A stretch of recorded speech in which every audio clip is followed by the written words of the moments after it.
Part 3. The Women's Liberation Movement. Footnote.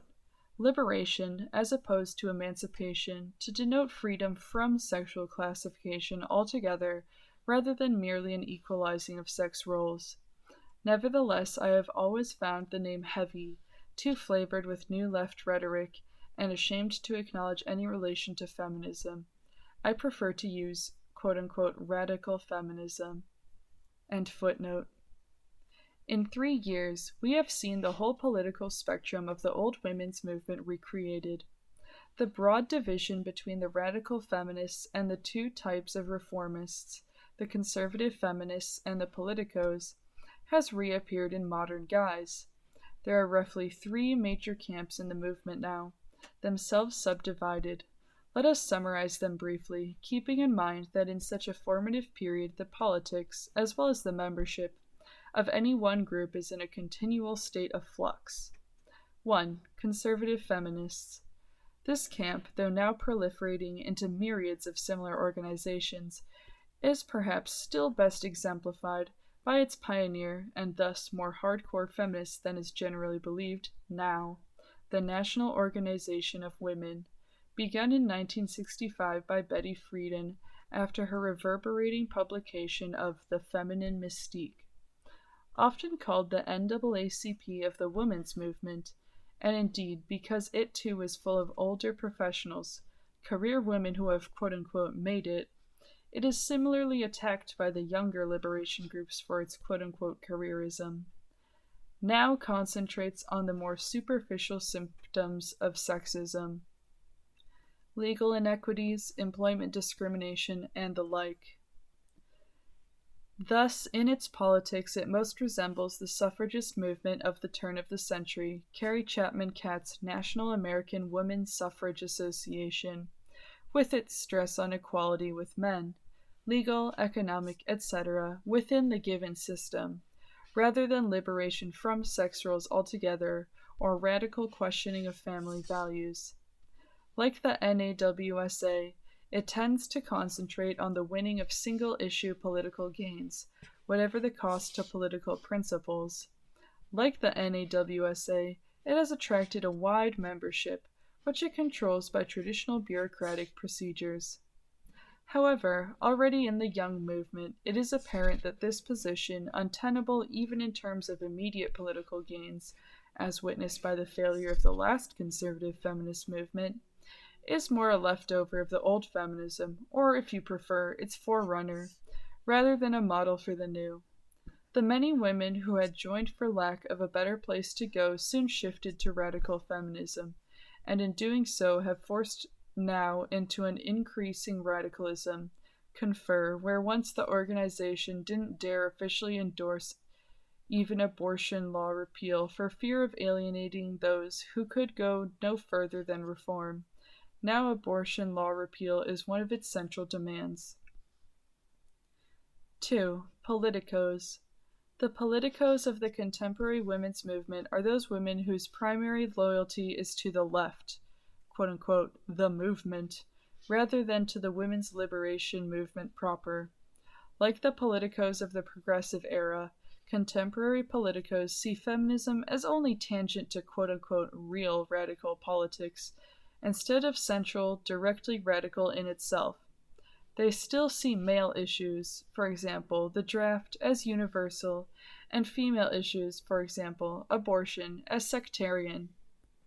Within the contemporary politico category is a still smaller spectrum which can be roughly broken down as follows. A. Ladies' auxiliaries of the left.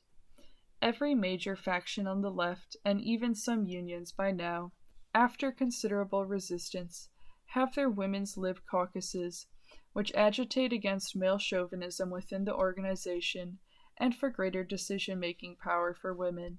The politicos of these caucuses are reformist in that their main objective is to improve their own situation within the limited arena of leftist politics. Other women are, at best, their foremost constituency, strictly women's issues no more than a useful radicalizing tool to recruit women into the larger struggle. Thus their attitude towards other women tends to be patronizing and evangelistic, the organizer approach. Here are some female Black Panthers in an interview in The Movement, an underground paper, stating it in a way that is perhaps embarrassing to the white left in its blatancy, but that nevertheless is typical of, because lifted from, most white revolutionary rhetoric on the subject. Quote, "It's very important that women who are more advanced, who already understand revolutionary principles, go to them and explain it to them and struggle with them. We have to recognize that women are backwards politically, and that we must struggle with them." End quote. Or again, concerning an independent women's movement. Quote, "They lose sight of the primary struggle. Some special organizing of women's groups is possible, perhaps, but dangerous.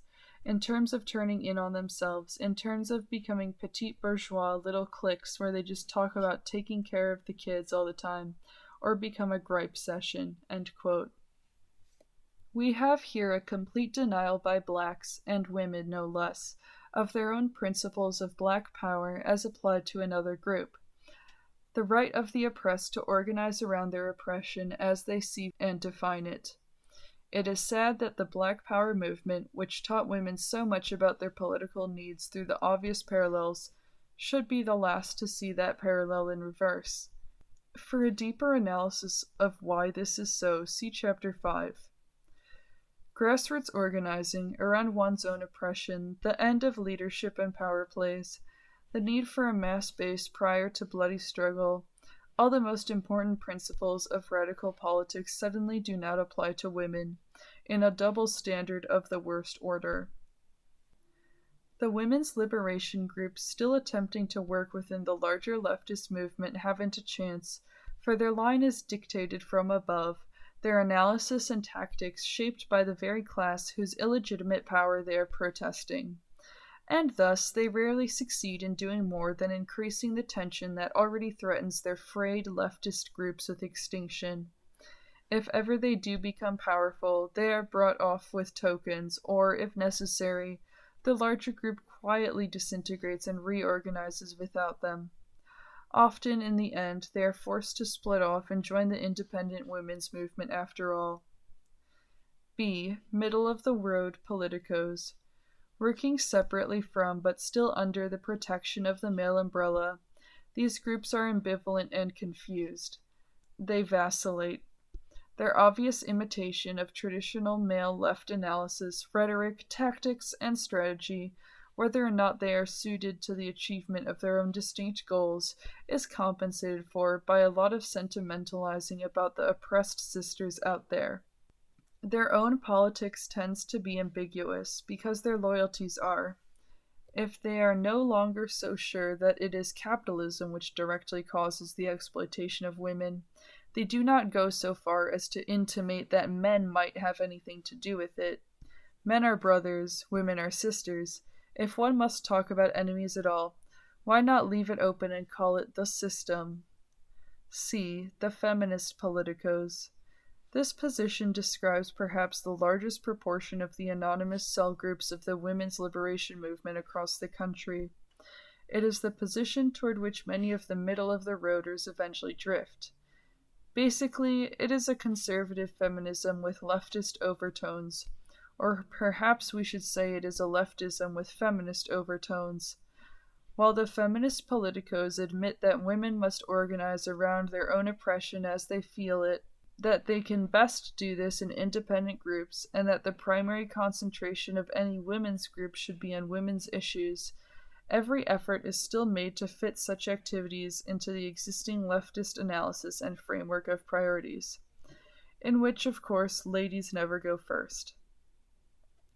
Despite the seeming diversity within such a spectrum, the three positions can be reduced to one common denominator. Feminism is secondary in the order of political priorities, and must be tailored to fit into an already existing, male-created political framework. The fear that if it isn't watched, feminism will go off the deep end, to become divorced from the revolution, gives away the politicos' fear that feminism is not a legitimate issue in itself, one that will unfortunately require a revolution to achieve its ends. And here we have the crux of it. Politico women are unable to evolve in authentic politics because they have never truly confronted their oppression as women in a gut way. Their inability to originate a feminist leftist analysis of their own, their need to tie their issue at all times to some quote-unquote primary struggle, rather than seeing it as central or even revolutionary in itself, is derived directly from their lingering feelings of inferiority as women.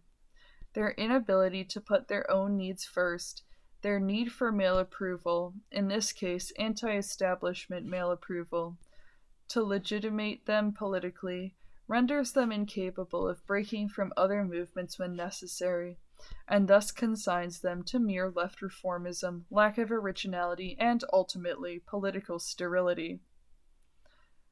However, the contrast of radical feminism, the more militant position in the women's liberation movement, has forced the politicos, as well as the conservative feminists, into a growing defensiveness, and finally into an increasing radicalism. At first, Cuban and NLF women were the unquestioned models, their freedom idolized. Now there is a let's wait and see attitude. Last year, purely feminist issues were never brought up without tacking on a tribute to the blacks, workers, or students. This year, spokesmen on the left instead talk pompously and importantly of the abolition of the nuclear family. For the left brotherhood have been quick to jump in to see what they could co-opt, coming up with a statement against monogamy, at which clear sign of male-at-work feminists could only laugh bitterly. But still, where SDS didn't care a damn about a silly women's movement a few years ago, it now has taken to giving its women a more and more glamorous role to keep them from bolting. For example, the women's militia, the long-hair army of the Weatherman faction of SDS.